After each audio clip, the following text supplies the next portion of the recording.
Well, welcome everyone. I'm just watching the numbers tick up as people join us on the call. You are all very lucky people who have made the time to join us for this event on the Methods and Mediums series run by the Center for Human Rights Research at the University of Manitoba. And our topic today is Thinking in Pictures. My name is Adele Perry. I am a settler and a historian at the University of Manitoba. I also have the honor to direct the Center for Human Rights Research. And one of the things that we do at the center is run a series of events where we talk about both methods for doing human rights and Indigenous rights related research, broadly defined, and also mediums for communicating that research. And so this is one of these events, and we're really honored to be joined by four experts who have had a kind of remarkable careers, each in their own rights, but all as a collective and in connection in different ways as well. So we do this work not far from the Red River, in the territories of the Anishinaabe, the Innu, and the Métis people, governed by the promises, most of them unfulfilled, of Treaty 1 and also of the Manitoba Act, which Riel and some of his contemporaries called the Métis Treaty. We draw our hydroelectric power that turns on our laptops and keeps the lights running from territories to the west and north in Treaty 5. And our drinking water comes from the east, from Treaty 3, and it has come at the quite direct expense of the water security of Shoal Lake 40 First Nation for more than 2 decades. And it is amid these histories and these relationships and these obligations that we do the work we do, whether we do so in person or via the magic of Zoom. I want to introduce each of our speakers in turn, then they will each speak for about sort of 7 minutes. We'll have some conversation amongst the speakers, and then we also have some time for kind of wider dialogue with the audience as well. And there is a Q&A function open that you might avail yourself of if you have questions. I'll first introduce Dr. Julia Smith. Julia Smith is an assistant professor in the labor studies program here at the University of Manitoba. She studies the political economy of labor relations in Canada and the history and politics of women's labor activism. And she is also a member of the Graphic History Collective. Secondly, we are going to be joined by Dr. Sean Carleton, who is a settler scholar and an assistant professor in the Department of History and Indigenous Studies here at the University of Manitoba. His research examines histories of colonialism, capitalism, and schooling in Canada. He frequently comments on issues related to history, Indigenous settler relations, and education in the media. He's also a contributing editor with Active History, an associate of the L.R. Wilson Institute for Canadian History at McMaster, and a founding member of the Graphic History Collective. After that, we'll hear from Kara Sievewright, who is a writer and artist who also creates comics. She is a member of the Graphic History Collective, where she helped to create the Remember, Resist, and Redraw Radical History poster project. She lives on Haida Gwaii as a settler in unceded Haida homelands off the northwest coast of what is currently called British Columbia, Canada. She is also a graphic designer, an animator, and a graphic recorder who collaborates with many organizations working towards a more just and liberated world. And you can see more of her work at her website, and we will drop that link for you a little bit later on. Then we will hear from Gord Hill. Gord is an Indigenous writer, artist, and activist of the Kwakwaka'wakw Nation. He is the author and illustrator of the 500 Years of Indigenous Resistance comic book, the Anti-Capitalist Resistance comic book, and the Antifa comic book, each of them published by Arsenal Pulp in Vancouver, as well as the author of 500 Years of Indigenous Resistance, published by AK Press in Oakland, California.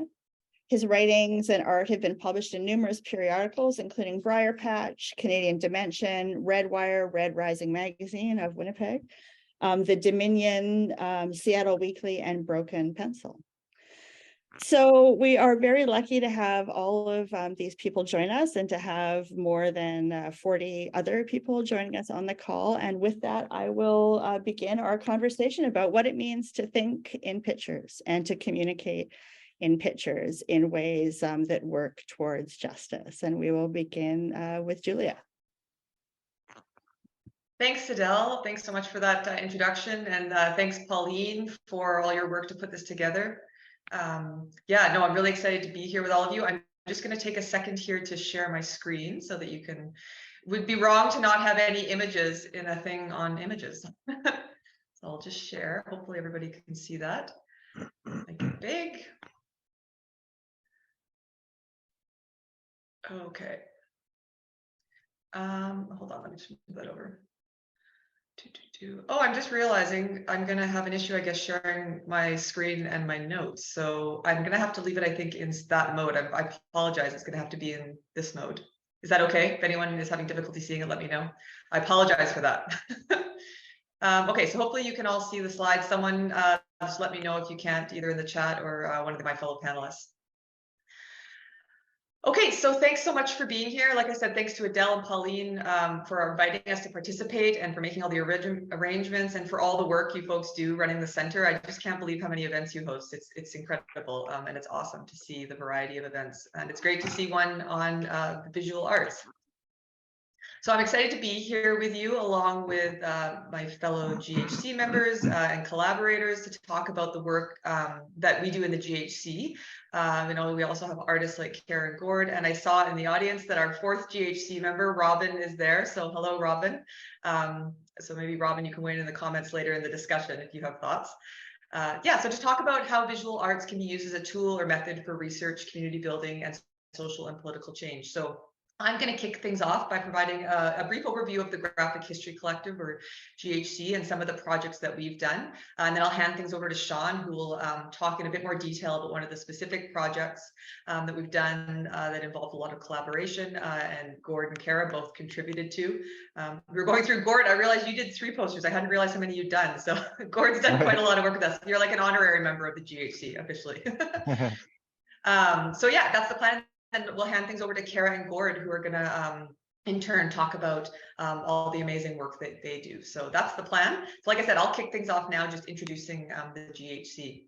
So what is it and what exactly do we do? So the GHC, or Graphic History Collective, is a group of activists, artists, and researchers who combine art and history to teach people about social justice issues. Many of our projects have taken the form of comics, but as you'll see today, we've also produced projects in other mediums, including posters. So currently, the core members of the GHC are Robin, as I said, who's, like I said, in the Zoom meeting, me, Sean, and Kara. But again, as I've said, and as you're going to see, almost all of our projects have been produced collaboratively with many people over the years, including, as I said, Gord, who's on this call. So I'll just change slides here.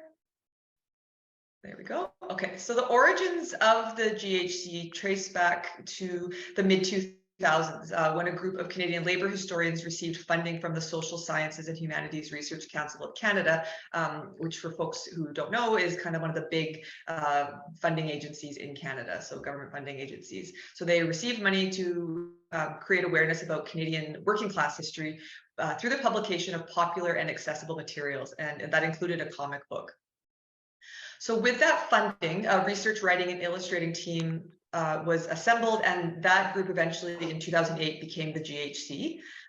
The team had little prior experience with the comics medium, and again, Sean can correct me if I'm wrong, and Robin, because they both worked on that project, but I don't think anybody, even the artists that worked on it, had produced a comic. So it was a big, steep learning curve. But the project got done, and as you can see on the slide there, the result was May Day, a graphic history of protest, which looks at the history of May Day, May 1st, International Workers' Day, as it's been celebrated in Canada for over 100 years. So though the GHC was initially formed just to create that one project, you know, as again, other people are going to talk about, I have no doubt, and some of you in the audience might know, you know, working on this stuff can be really fun. And so very quickly it was like, what else can we do? You know, we learned these skills, what can we do? And so since then, what started, I think, as a one-off project back in the mid-2000s has now we're into 15, 16 years. And we've done lots more, I think, than we ever thought we would, and got new members along the way and new collaborations. So the next project that we produced, I'll just change again here, was Drawn to Change, Graphic Histories of Working Class Struggle. And that features 9 comics that highlight different aspects of Canadian labor history. So as you'll see, and I'm just going to show you a couple pages, obviously, because we don't have time to go into great detail, and I want to make sure we have lots of time for discussion. But as you'll see throughout this talk here, this session, one of the unifying aspects of the GHC's work generally is trying to combine art and activist history in ways that emphasize the importance of hope. And in this sense, we take our inspiration from historian and activist Howard Zinn, who argues that, quote, "To be hopeful in bad times is not just foolishly romantic. It's based on the fact that human history is a history not only of cruelty, but also of compassion, sacrifice, courage, and kindness." So to help inspire hope in our own way, Drawn to Change offers short, easily readable, and inspiring histories of working class struggle. And I always find that Zinn quote very powerful, and I think it's very helpful in dark times and tough times. So the first piece in the collection was produced by the GHC, and it focuses on the history of the Noble and Holy Order of the Knights of Labor, which is a mouthful to say, an influential 19th century labor organization. And in fact, the Knights were one of the first labor organizations in Canada. They were founded in Philadelphia in 1869, but by the 1880s, they'd come to Canada. And they appealed to workers because they asked them, regardless of skill, sex, or race, but I put an asterisk on this because the Knights were known for engaging in anti-Asian racism in BC in particular, but they did organize across other racial divisions. But they appealed to workers because they asked them to dream of what might be, rather than to accept the poor conditions that were said to be unchangeable at the time.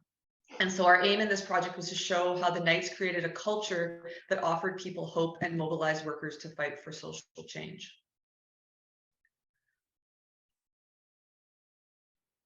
So again, they're all great, so I don't want to, I'm not cherry picking here, but I can only pick a few. They're all great though, and I encourage you to check out the book. But the other one I want to show you is Kwentong Bayan, Labor of Love, which is illustrated by Althea Balms and written by Joe Simalaya El Campo. So this comic examines the real-life stories of Filipino migrant workers in the Canadian Live-In Caregiver Program. And it differs somewhat from the others in the collection in that it was produced in close collaboration with contemporary caregivers and supporters. So it highlights the work experiences of caregivers and showcases their stories of community and friendship, love and struggle and empowerment. And I encourage you to check out all the amazing work that Joe and Althea do. This is part of a long-standing ongoing project for them, and they're doing awesome work. They're based out of Toronto. And in this first panel here, you can see caregivers are meeting at the mall to discuss their issues and to support each other.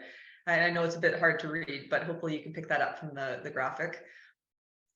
So in this comic, Balms and El Campo demonstrate how government policy intersects with workers' daily lives and how even the most vulnerable and precarious workers can struggle to find meaning and dignity in their paid work. In the Filipino language, Kwentong Bayan is the literal translation of community stories. And this comic really does reflect Balms and El Campo's understanding that community-based artwork and caregiving work is rooted in love, is valuable, and deserves respect. So overall, what emerges from this collection is a clear picture of the strength and perseverance of working people in the face of different kinds of adversity. Our hope was that Drawn to Change would generate new interest in comics and working class history, and also the importance of learning from the past as a resource to help guide present and future struggles for justice. Again, this idea of learning from the past and using visual arts as a tool or method for social and political change, for community building, and for research is something that really shapes most of our work. And that includes 2 of our most recent projects. I'll just show you those quickly. So in 2019, we released 2 graphic books, one on the 1919 Winnipeg General Strike, and the other on the broader history of strikes in Canada. Yes, it's a lot of strike history. Maybe in the Q&A we can talk more about how that ended up happening. It wasn't planned that way. So with these 2 projects, and again, really with all of our work, our aim is to demonstrate the importance and value of presenting history in accessible and creative formats, doing so opens up opportunities for building community, reaching broad audiences, and organizing in new and relevant ways. You know, for us in the GHC, solidarity is not just a winning strategy in social movements. It's also our artistic methodology. You know, in taking seriously the idea that we can accomplish more by working together, we prioritize collaborating with a diverse network of artists, writers, and researchers. And as I said, I think, again, Kara, Robin, and Sean, feel free to correct me, I think almost every project is a collaboration that we've done. And, you know, the goal with there is really to kind of put theory into practice and show how we can work together to produce something bigger than ourselves. So I'll hand things over to Sean now, who's going to tell you about one of our other projects. And I'll make the screen bigger now that I'm done using my notes. Sure, and you're going to run the slides. I'll just tell you how to move them forward. I will. Yeah, Perfect. yeah, you get to say slide. Yeah. Okay, thanks so much, Julia, and shout out to Gord, who actually helped draw the cover of Direct Action Gets the Goods. That was an original piece by him that was based on a drawing by Ralph Chaplin from the 1910s. And I'm wearing my Gord Hill t-shirt. I don't know if, Gord, you're going to talk about that later on. But anyway, it's good to be in conversation with all of you. Thanks so much for coming. I'm going to shift to talk about another one of the GHC's projects, a radical history poster series that we started working on in 2016. And then I think, to build on Julia's comments there, I think it reflects not only our commitment to history, art, and activism, but also I think showcases our methodology of collaboration, skill sharing, and solidarity. If you want to move the slide forward, Julia. So at the same time that we were wrapping up one of the previous projects that Julia talked about, Drawn to Change, conversations about Canada's sesquicentennial, a fun word for 150th anniversary, was sort of ramping up, and much of the conversation was focused right on Canada 150 here on the slide, the Government of Canada's celebrations of Canada's 150th birthday. And because history was a key part of these celebrations, it sort of offered a great opportunity to engage in public historical conversations. But as historians and engaged citizens, of course, we need to be keenly aware of how history is being presented from certain perspectives that reinforce particular narratives for particular purposes. In this case, overtly promoting Canadian nationalism and nation building. And after doing some research and engaging in many different discussions, we decided to create, building on our past practice, a collaborative project in which we would bring together a number of academics, artists, activists to create an ongoing poster series that would highlight marginalized stories in Canadian history that could inspire people to take action to build a better society. And the result was Remember, Resist, Redraw, a Radical History Poster Series, or RRR. That's another mouthful. And we launched this project, or at least the first phase of the project, in January 2017 to coincide with Canada 150. The posters are available for free on our website. I'm just going to drop this in the chat so you can have a look there. And we've also printed and displayed these posters at various events and venues across the country. In fact, for those of you on University of Manitoba campus, we have a display right now over at the Center for Human Rights Research in Robson Hall, if you want to check that out. And although the impetus for our project was Canada 150, given our concerns about this event, we didn't want to tie our project solely to the 150th anniversary of Confederation. So rather than just focus on countering nationalist history in 2017, we decided to make the project an ongoing one that examines people, events, and issues that are often marginalized in dominant narratives of Canadian history, and that can inspire people to think about how to organize for social change based on other kinds of projects like the People's History Project in the United States. In this sense, we agree with queer activist and sociologist Gary Kinsman when he argues that, quote, and we've got this on our opening poster, To develop our radical imagination, we need to work against the systemic social organization of forgetting. And a necessary antidote to the social organizing of forgetting is the resistance of remembering.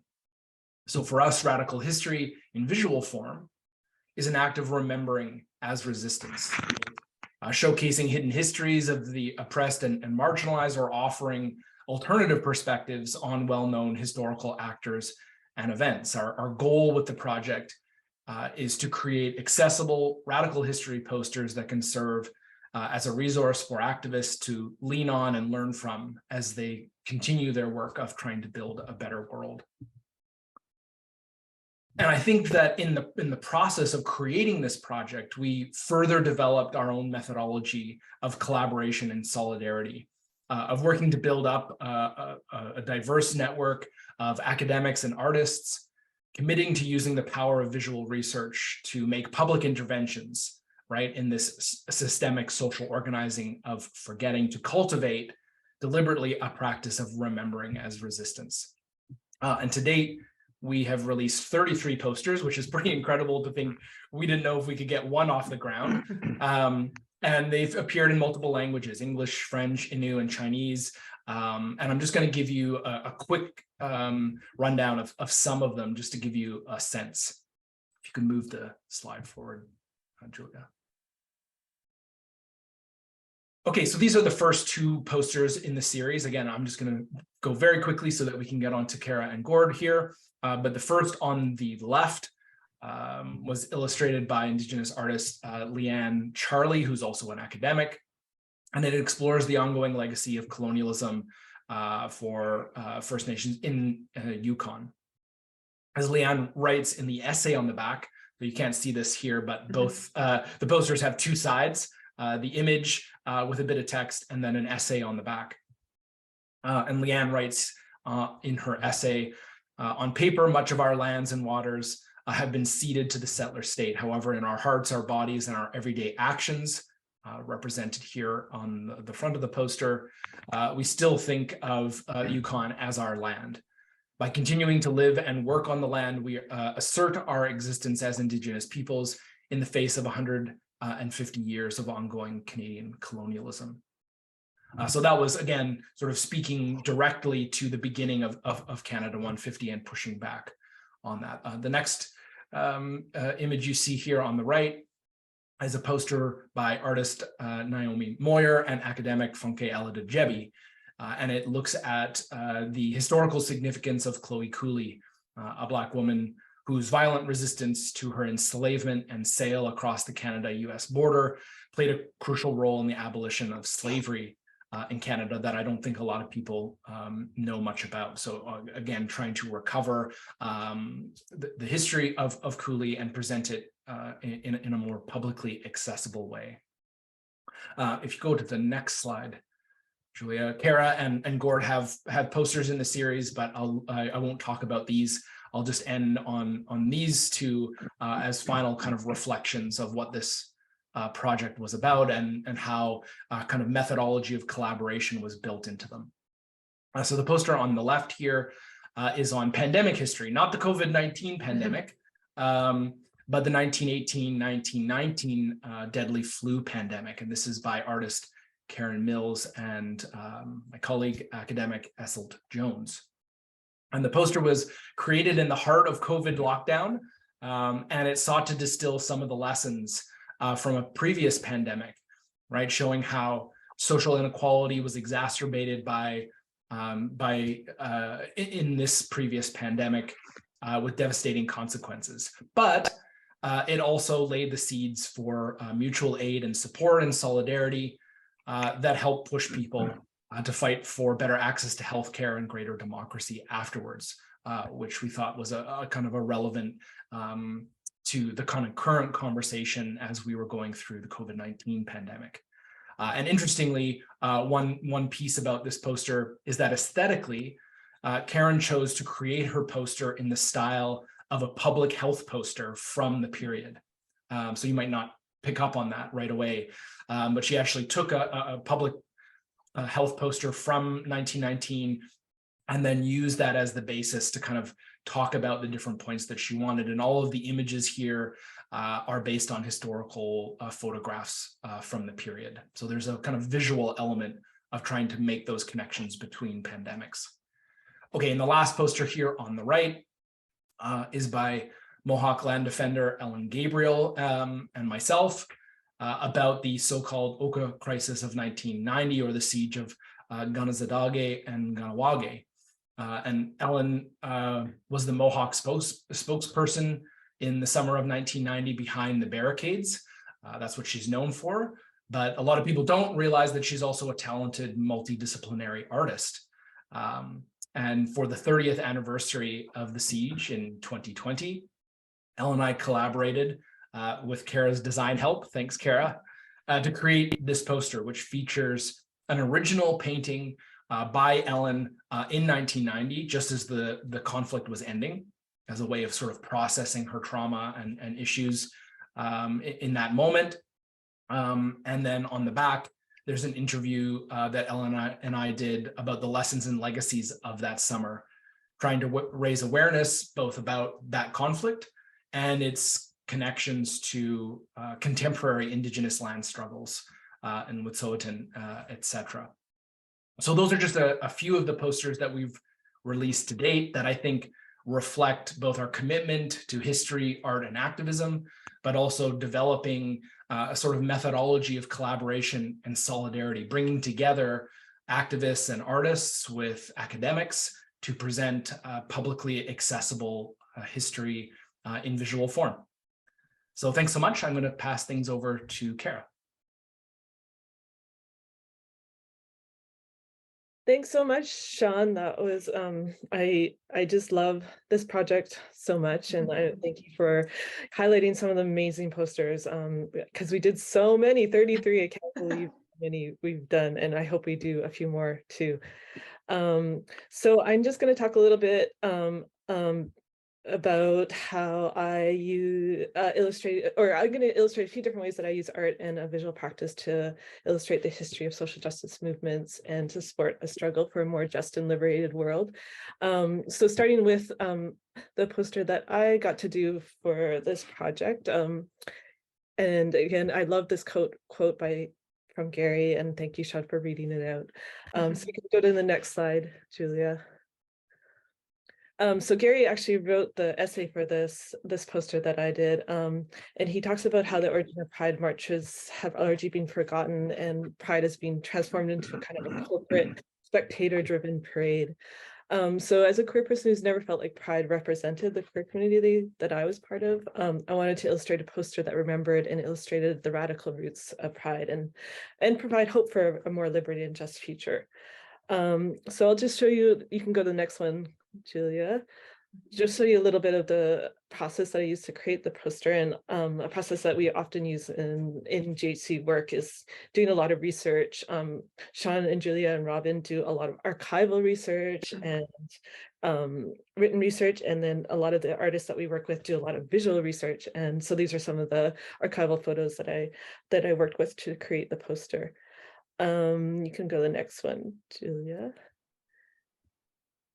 Yeah, and then this is, I often, or these days I do a lot of more digital illustration, but I still love to work on paper. So this poster I did on paper, I drew on paper, and you can kind of see the blue pencil lines that I use, and then I ink in black after that. Okay, next one. So what I loved about this poster project is that people were able to access the posters for free on our website and print them out. And we really encouraged them to be used this way for activists or for educators to use in their classrooms. And so somebody printed out the posters and we pasted them around the streets of Toronto during Pride Month. And that's what we hoped that this project would be used for. And at the same time, these posters were also put into museums and art galleries, also published in textbooks and other books.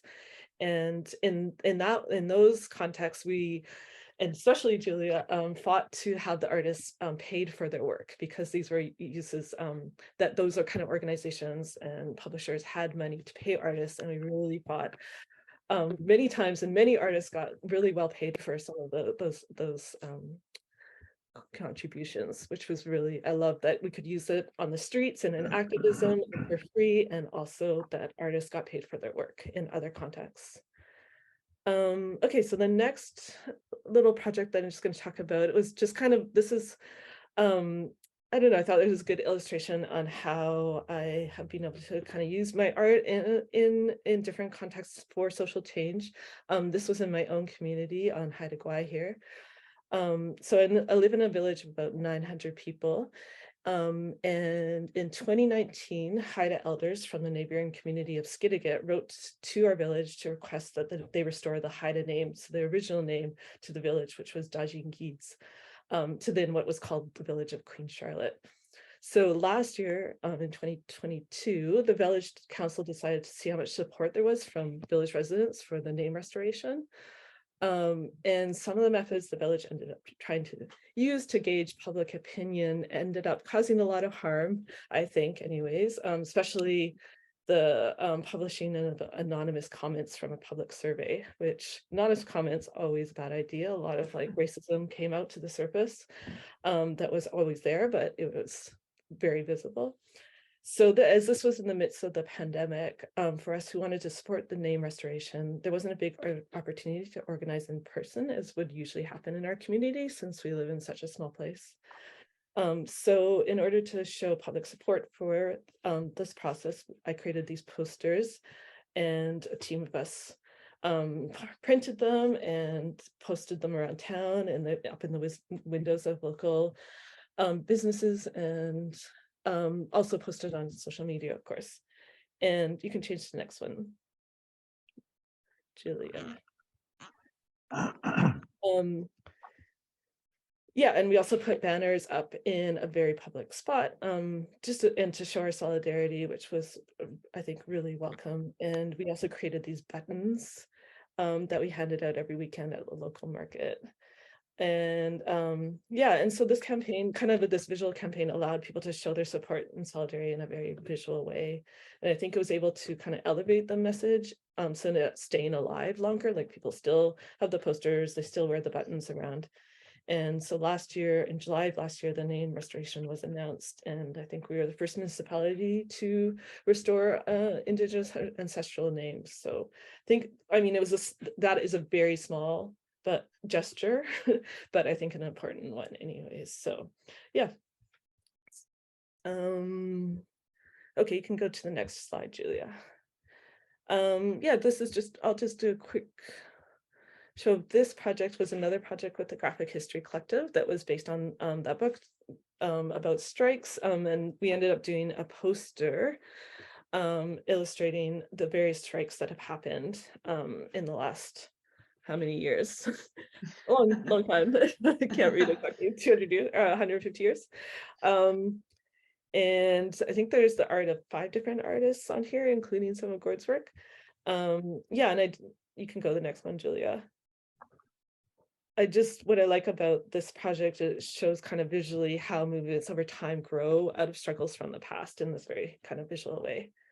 And next one, Julia. Yeah, and then Robin, one of the other GHC members who's here today, she was working for the Cumberland Museum, and they really liked this concept, and so we did a timeline that is up in the Cumberland Museum on Vancouver Island, kind of a slightly different version of this timeline. And okay, next slide. Yeah, and I just wanted to show another way that I use a visual practice in my local community, kind of to support organizations and individuals who work towards change. So along with the comics and illustration, I also have started to do graphic recording, which people in my community kind of asked me to do. And graphic recording, or sometimes called scribing, is usually done in person or online nowadays, and it's done live at large, like community events or smaller meetings, and you kind of illustrate. It's a way kind of visually translating what's going on in the room and what people are talking about, and mapping conversations in real time. So you can do it on large pieces of paper or digitally on a tablet. And it can help kind of groups see connections and solutions. And after an event, it can also kind of keeps that conversation alive. And it's kind of a way of recording and encouraging action, I find. So you can go to the next slide. So I'm really lucky to live in a community that's very engaged, and there's people are very engaged and want to create change. So I'm trying to use my visual skills to support that. So this was one session I worked on recently. It was a forum on the future of forests on Hattagwai, and it was with the scientists and Mother Tree Network founder Susan Simard. And so as you can kind of see, somebody's giving a presentation, there's a bunch of people, and then I was drawing the illustration at the top live digitally. And that kind of helped, people kind of could understand the conversation, and people who weren't there, who didn't get to be there, could also see kind of a summary of the event. And then the next one, this was in a smaller kind of meeting of a group of frontline workers who were coming together to do the important work and hard work of supporting people dealing with sexual violence. And this was kind of one of the rare times that they got to come together to support each other and coordinate how to do this work. And so this image kind of gave them a chance to like see what was happening and to keep it and to and be inspired by that. And last one, and this is just another, I think this was a gathering on language that I was part of, and I got some help on this one. It's always fun when kids are around and they get to come and mark up the walls too. Okay, that's it, and I will send it on to Gord. All right, well, thank you. Thank you for having me. Thanks to organizers. I was just going to talk briefly a bit about my background and how I got into comics. So here in, I'm Kwakiwak, here in our territory, artwork has always been like really important part of our culture. So you can see it like in our masks and totem poles and our house fronts and boxes, and everyday objects were usually carved and painted. And this was all really important for maintaining our history and our culture, but also for reaffirming families' rights to territories and resources. So growing up, art was always a really important part of my life, and a lot of my family were involved in producing this type of artwork. And when I was a young kid, I used to read a lot of comics, like Marvel comics, like Spider-Man and Fantastic Four and stuff like that. And I didn't really read a lot of books. And even when I was in high school, I didn't really have a great interest in history. And I think it's just because the way it was taught and the focus of that history.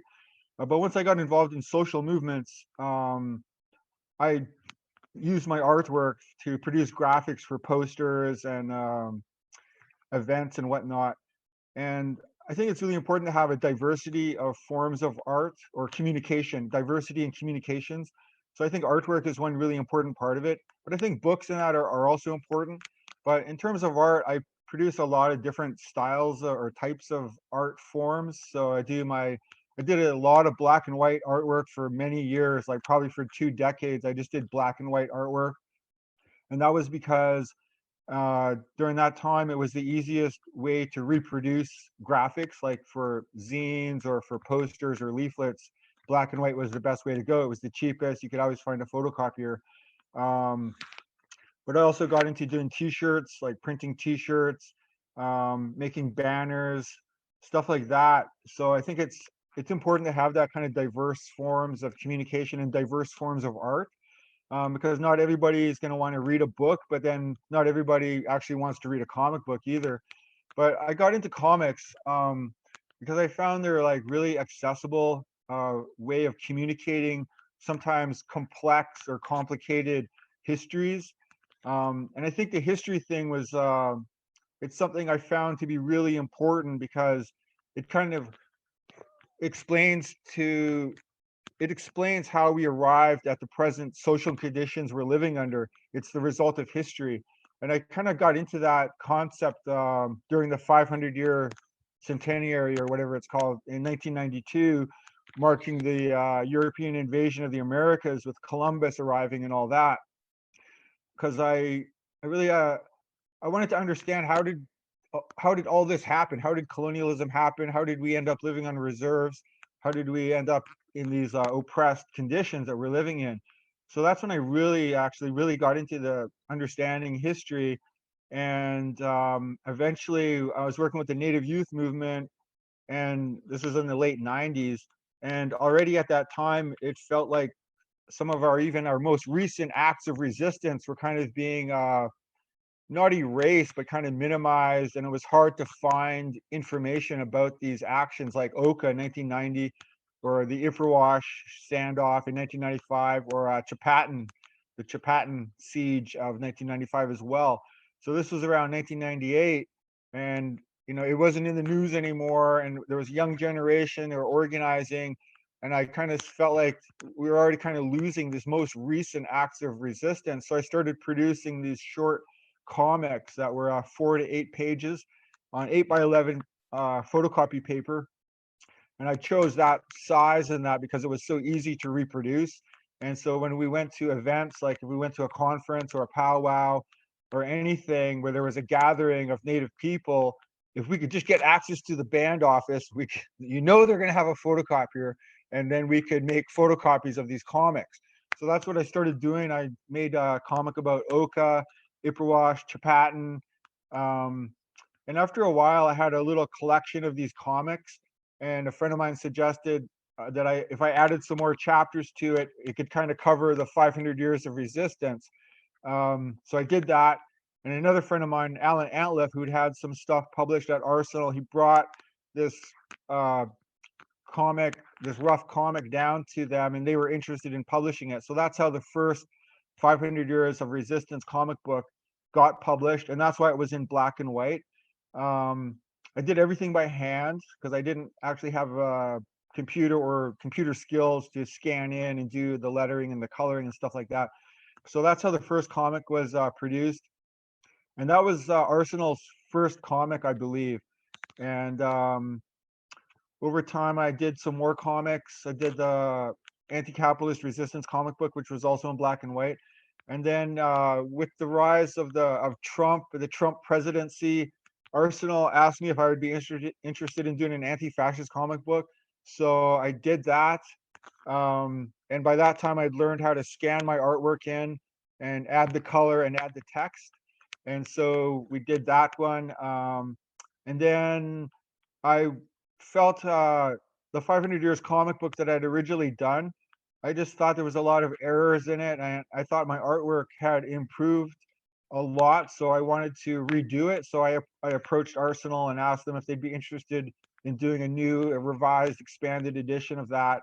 And they wanted to do it. So that's how the 500 Years of Indigenous Resistance comic book came about. And I'm a lot happier with this version of it. I corrected a lot of errors, and I added more chapters that I thought were really important. But yeah, I think that history is really important. It helps us maintain our history of resistance, and that maintains a culture of resistance, which is vital to a resistance movement. And I think it's also a good way to learn, to think and to learn about tactics and strategies that our ancestors used to inform social movements today. And I think it's an important part of inspiring our resistance movements of today to carry on and to see that there were victories, that we weren't just helpless victims. So that's an important part of the history of resistance and the culture of resistance. And I think that's about it. All I have to say. Thank you. Well, I'll just thank Gord for kind of bringing that circle kind of home in a really kind of important way of connecting these sorts of visual mediums with these long struggles of resistance. And for all of the speakers, for Julia, for Sean, for Kara, and for Gord, for speaking in such kind of ways that really kind of speak to different aspects of this project and kind of complement each other in so many ways. So I guess I just wanted to start by asking if there's anything that any of you would like to ask of each other. And of course, you've all worked with each other in one way or another. But in the process of producing all of this work over, you know, a fair bit of time, and so many books and so many comics and so many posters, is there anything that, you know, you'd like to hear more of, or things you'd like to raise with each other? And you can, if you do, just unmute and ask your question of your fellow traveler. Well, Kara alluded to a little bit, and I guess I'll just jump right in. And I'm curious to hear if you've ever heard Gord talk about this, but you know, what are some of the barriers to this work, right? So I'd be curious to hear your folks' thoughts on some of the barriers, but in particular, you know, Kara, you alluded to the getting artists paid. I mean, I am not an artist, but having worked now with many, and I often respond to the requests from other groups. That's been such an eye opener. That's one of the things I've learned doing this work is, you know, there's interest, like, and again, all this work and the support it gets, and you know, shows that there's interest in this. But that's one of the barriers I find is having artistic labor valued. You know, and this is not just by kind of commercial publishers, I would say even by like large government funding agencies, like the Social Sciences and Humanities Research Council. So I'd be curious again, just to hear Gord and Kara talking about some of the barriers to doing this work, or some of the challenges maybe, and in particular around.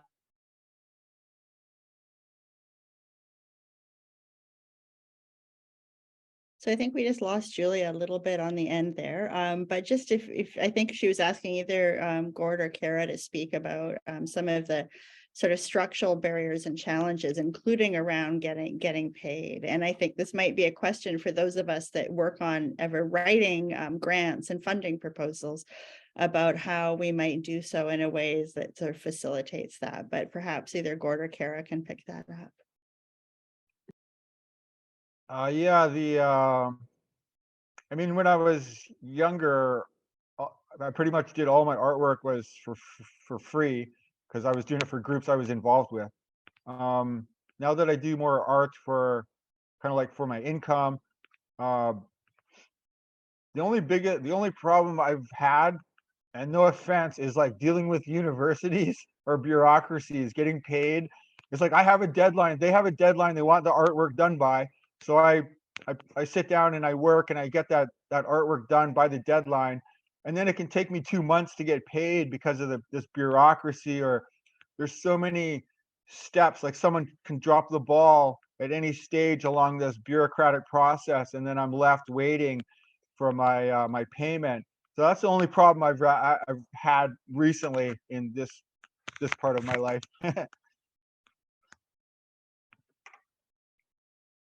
Yeah, I think like Gord, yeah, when I was younger and yeah, most of the work I did was supporting the groups that I was part of in terms of artwork or design work or whatever. But now that I am, you know, trying to make more of a living off of with my art, and so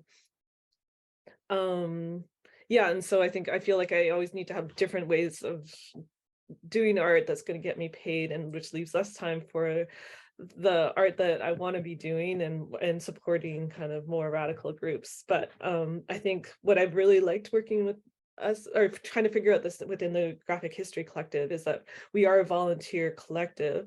So all the organizing and a lot of the work that we do, we don't get paid for, but we have really pushed and made sure that the artists that we work with have gotten paid fairly for this work. So that means either, I mean, Julia and Sean have worked to get, you know, grants from universities. We've gotten a kind of council grant, and just made sure that museums and art galleries and pay CARFACT fees, which is, Julia, remind me, CARFACT is the Canadian Canadian artist, it's got the French name, so it's like the CAR it's like the Canadian Artist Representative or something. I think Robin dropped the link into the chat. Okay, good. Anyway, so CARFAC publishes fees for artists, and that's like the minimum amount they should get paid for exhibitions, for publications, that kind of thing. So this is the minimum fees that artists should get paid. But and so they publish that every year, and it's what you know, museums and art galleries are supposed to pay artists, and it's still they don't. So we really, at least there's that. At least we can be like, this is like the standard. Please look at this, and this is what we hope that you will pay our artists that we're working for. So yeah, Julia's being amazing at really, what do we call you, the graphic grinder? Our artist paid, so.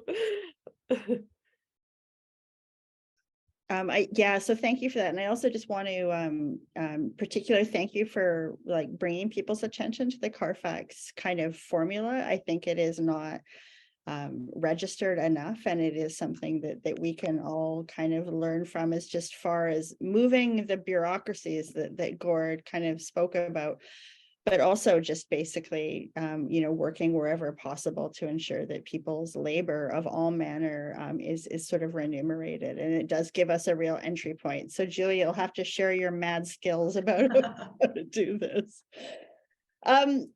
One question that kind of came up that I was interested in, sort of threaded through, is how collaboration has kind of been at the core of all of these projects. And I guess, or is an important part in one way or another.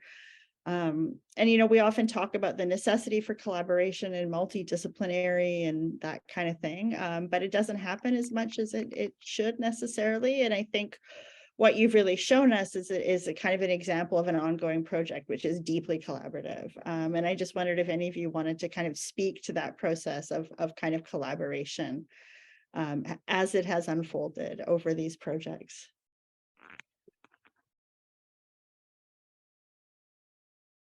Yeah, maybe I could just jump in and say, one of the things I was trying to underscore when talking about remember, resist, redraw is that there was, I think, a deliberate choice on our part to try and facilitate skill sharing. So there were like historians that wanted to like convey their research in a visual format but couldn't draw, for example. And so we, based on our experience before, tried to facilitate these kind of collaborative partnerships where people could create more than they could on their own. And I think that's that kind of from each according to their ability to each according to their need kind of thing, kind of woven into the projects that we create. I know Julia mentioned off the top that the Mayday graphic history was created by people that didn't know how to make a comic book. Like, we all individually could not have produced that book. We had to have researchers and writers and illustrators all kind of learn how to do it together. And it was, for us at least, who were involved in it, it was a very inspiring thing to create something bigger than you could have created on your own, and kind of pushed us in a direction of wanting to do more of that kind of deeply collaborative research project that had an output that was publicly accessible. And so it really at least inspired us to think about ways that we could help other people do that kind of work and bring more people in. And that's really, I think, what, for me, when I look at RRR as a project, the most successful part about it is this network that we've made of people, that were able to contribute and speak back to Canada 150 and highlight hidden histories in ways that they couldn't have done on their own. Well, I'd just be curious to hear again, Kara and Gordon. Hopefully my internet stays working this time so I can actually hear your responses.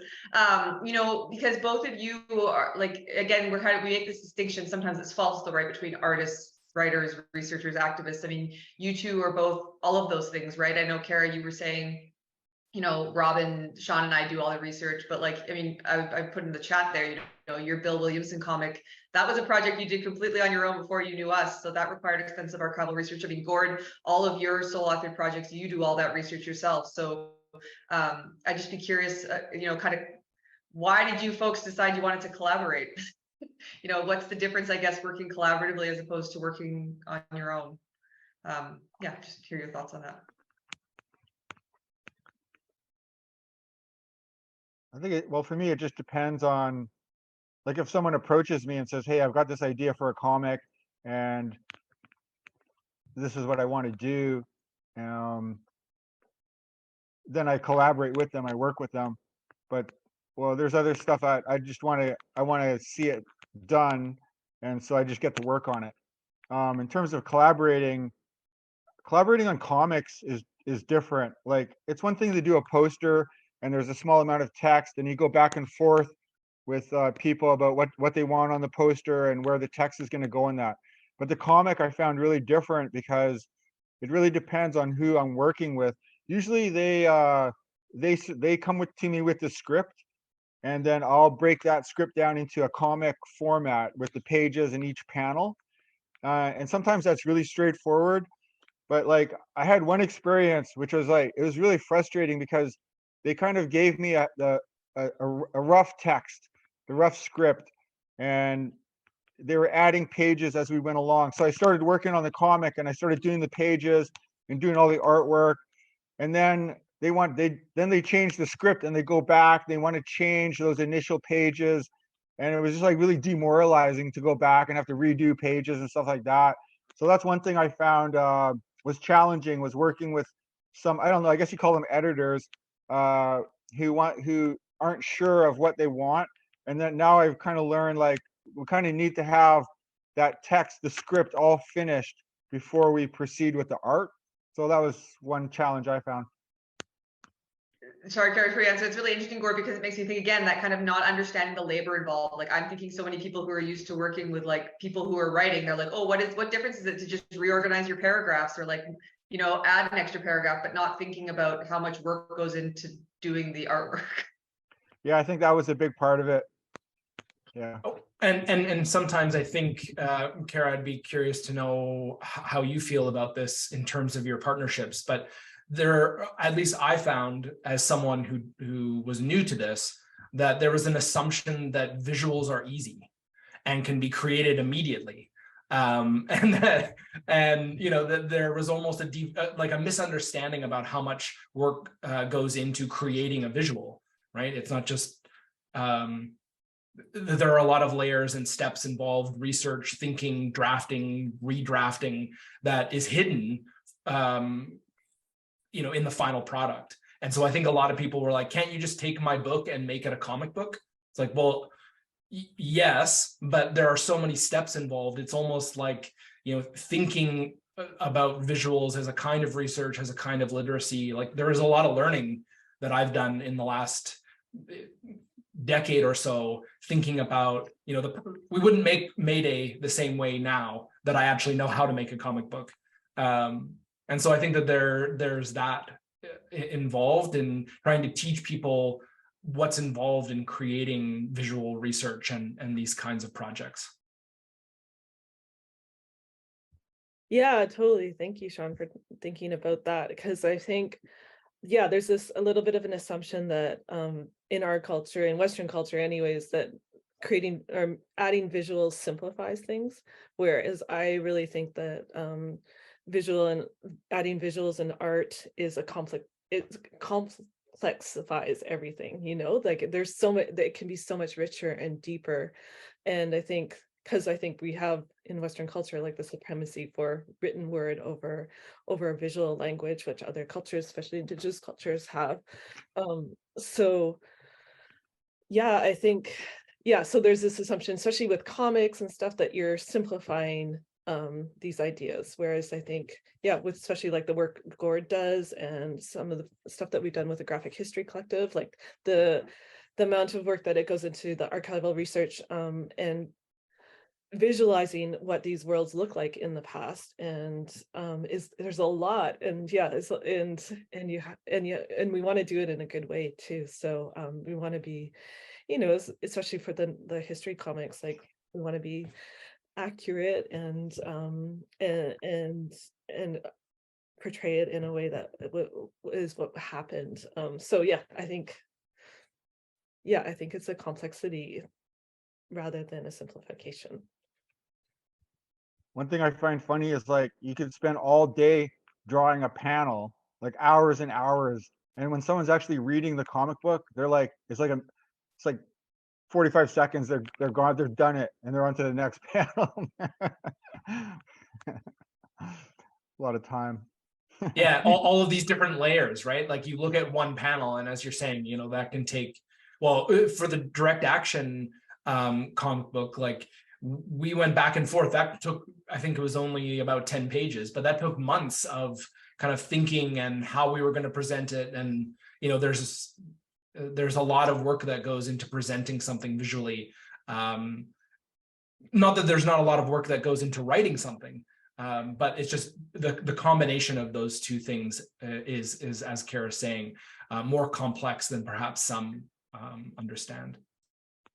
Well, it is interesting. It just, these comments are making me think of, so in the comic on the Winnipeg General Strike, and sorry, I apologize. As you can see, I have a cat on my lap with a very loud purr, so you can probably all hear Savo's purr.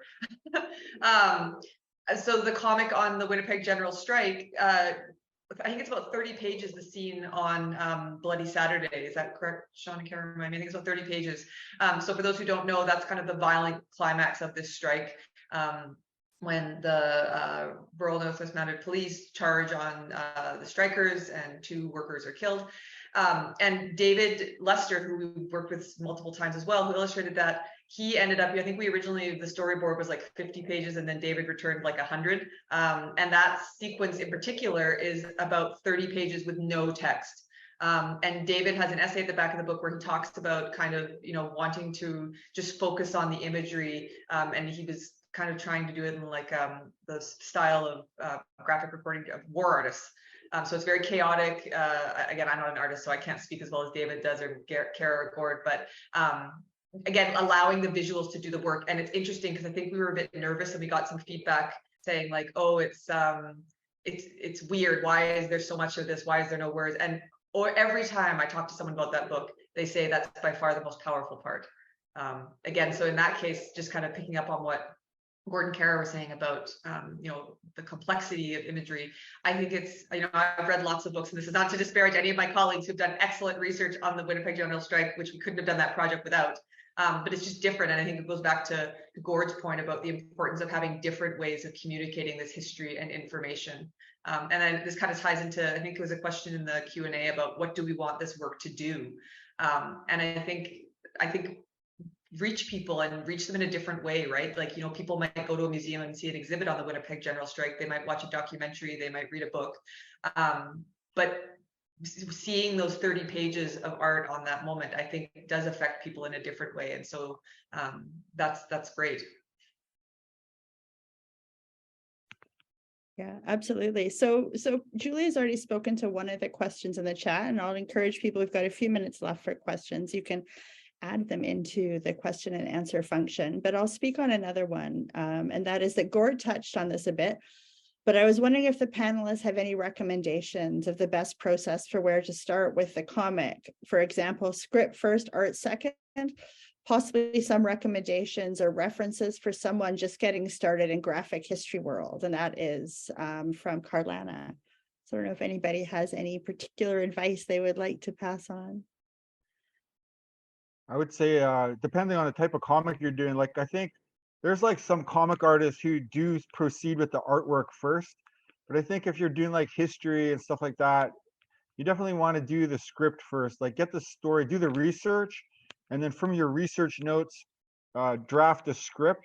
And then from your script, break it down into the pages and the actual panels. And once you do that, then proceed with the artwork, because otherwise you're going to be going back and forth, and it's going to create a lot more work for you in the end. So definitely do the research, get the script and the text all finished, and then start doing your artwork. Yeah, just quickly, I see Lori Smith in the chat saying that comics have their own language, and the more that you understand that language, the easier it will be to kind of make these projects. One starting place or resource to help folks that are maybe unfamiliar is this book called by Scott McLeod. It's called Making Comics, Storytelling Secrets of Comics, Manga, and Graphic Novels, which kind of outlines exactly, as Gord was saying, the kind of process that some, not all people kind of follow from research and storyboarding to illustration and ultimately publication. So that's a good one. I'll find the link and I'll put it in the chat. Oh, great. Yeah, thank you. And we'll also be compiling a list of resources at some point so that people can have a handy list of things that kind of come out of today's event. So a couple of things, thanks from Shauna Ferris, also from Jocelyn Thorpe, who comments that it's an irony that people assume it's not work when the art is the skill that many people do not have, which is absolutely true. There is something kind of profound about the way we underestimate the labor of others and the skill of others in all sorts of ways. And I was thinking on that topic, if people are interested in having their research kind of disseminated in graphic forms, any of them, what might they do if they are somebody who they themselves don't have that skill? Like, how could researchers think about working in the ways that the people on this call have found and have used to such important effect? And I'll just put that out as a question to anybody who'd like to take that on. Yeah, I think the Graphic History Collective has been approached a few times by different researchers, and sometimes we've taken on the project and sometimes we passed it on to other artists.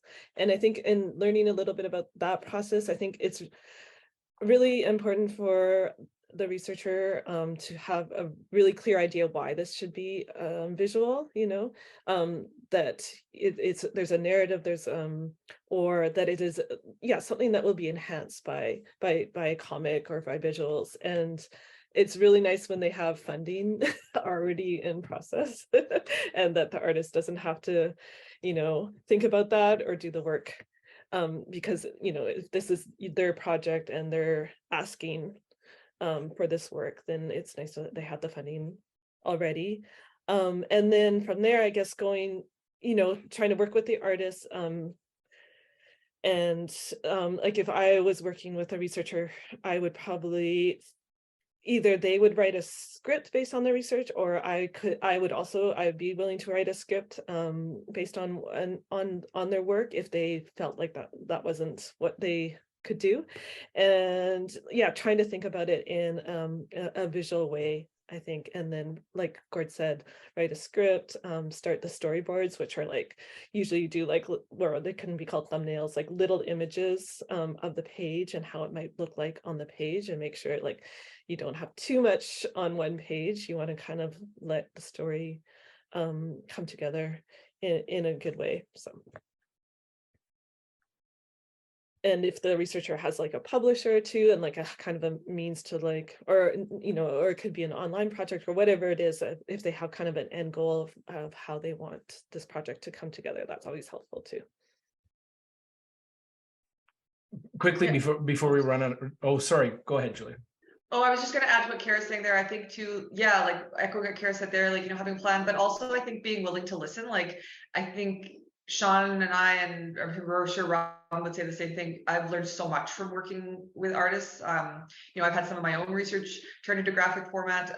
And I still remember one of the conversations of like, too much text on this page. Trust me, I can draw it. And it's so true, right? It's like, it looks way better. But I think those of us who are comfortable with the written word, we're like reluctant to let go. So I think viewing it, somewhat as a collaboration too, even if it's your work being translated, and, as soon as it goes into artistic form, that's now the artist's work. And so they will have ideas about, how to represent that. So that's just something I've learned over time.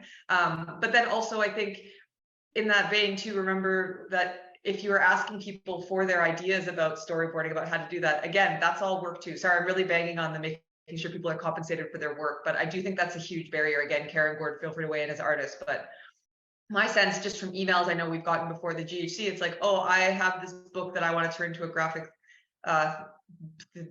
book poster, whatever. It's like, can you just do this? There's not really a sense of the fact that, again, even creating the storyboard is work. So, if you don't want to do that and you're expecting the artist to tell you like, this is exactly how that should look, I mean, that's a whole skill in and of itself. And that's a whole other layer of work. So again, you might want to do that yourself. And then you might want to ask again, I don't want to speak for the artist, but you might want to ask them, do you have suggestions? And I have no doubt they'll say, yeah, you can cut a lot of this text. But I think just thinking about those relationships, thinking about the skills people are bringing. And again, if we're academics, not everyone is in a tenure track position, but for those people who are tenured, I think sometimes we forget, like we're getting paid for that work. We love some of that work, but we're also getting paid for it. So we should be making sure that the other people that we're wanting to work with are being compensated, and not just compensated with like a $200 honorarium. Not to disparage any amount matters, but being compensated fairly, especially if it's a whole book that's being asked to be produced. Like it's a lot of work. Yeah, so I think, Julia, we appreciate you banging on about this, and I don't even think it's banging on at all. And I think, thinking about just as far as this particular kind of context of talking about research methods, it's actually really critical to think a little bit about how we either enact or fail to enact the principles of kind of justice and, you know, equity and change that is a critical part of the research that we're engaged in the process itself. Well, just one last thing on that, and I guess I'm publicly dragging a large national museum, but I'm going to do it. I was really shocked. It's on my list. I just haven't had time to write to the Canadian Museum for Human Rights here, because they have a public exhibit space. You can go on their website and see about it, where they invite people who are amateurs to submit work. And they say, you will not receive any compensation for this. And I mean, the Canadian Museum for Human Rights is a national museum that receives government funding. And to me, that's unacceptable that they would be inviting people to display their work in a human rights museum and not compensating people at all, never mind fairly, just not even at all. So I will get there eventually. I just haven't had time to write, but if anyone else wants to, the Canadian Center for Human Rights, maybe you want to take it on, because it's a real problem. Like, I just think that's unacceptable that you would invite people to submit their work and not compensate them. Well, you're getting lots of supportive comments in the chat here, Julia. So I just want to, at this point, unless anybody has anything kind of further, they just want, yes, Sean. I just wanted to make one thing, Sure. because sometimes Gord and I aren't in the same room. And I wanted to come back to Shayna's question really quickly about what do we want our graphics to do? And I just wanted to share a quick story that before that May Day graphic history got produced, one of the things that got me thinking about the potential of graphic history was I was at a protest in Vancouver, and I came across some of Gord's Xeroxed comics. And they blew my mind. That was the first thing that I had seen. I think it was on Ipperwash and Gustafson Lake, and thinking, how cool was this, that history was being presented, not just in an accessible format, but, you know, being traded, you know, and sort of had this more underground element to it. And I thought that was super cool, and I wanted to get involved in it. So when the ask to create the May Day project came, that was immediately what I thought. It's like, I want to do this so that other people can be inspired by that history and get involved, not only make their own history and getting involved in activism, but also think about that they could make projects like these too. So I just kind of wanted to share that. And I think it was, again, it's about, why do we do this work? Or at least from my perspective, it's to inspire people, to get them connected to history, but also to use that history as a tool of empowerment and getting them involved in making the world a better place. So thanks, Gord, and you know, Thank you. Thanks to everybody for kind of being involved in this project. I think it shows the kind of connections that there are, and I don't know if it's a scene, but you know, we all kind of work in similar but different ways, and it's nice to be connected. Sometimes we do this work like through email, so it's nice to actually see people's faces and connect and hear you think and reflect on your practice. Well, I just want to, you know, offer all of you our like enormous thanks. It was such an honor to be able to include this in a series that we're still kind of developing. And it really, I think, both speaks to sort of the questions of sort of the goals of this work, but also some of the really granular processes that go into it in a way that is really important. Couple of things, future events coming up. There's a link dropped in the chat here, but on the 3rd of April, we have the final series in our Critical Conversation series, which is on rethinking borders. And it's a panel on transnational movements, resistance, identities, and borders. And that is co-sponsored with the Global College at the University of Winnipeg. And then on April 5th, it's going to be a busy week. We have an event co-sponsored with the Canadian Centre for Housing Rights that is going to be on discrimination in private housing in Canada in a context of housing scarcity and crisis. So let me conclude with an enormous thanks to Gord Hill, to Sean Carleton, to Kara Sievewright, to Julia Smith for joining us on this call and for bringing kind of such light and such passion to their work. Thank you very much. All right. Thanks for having us. Yeah.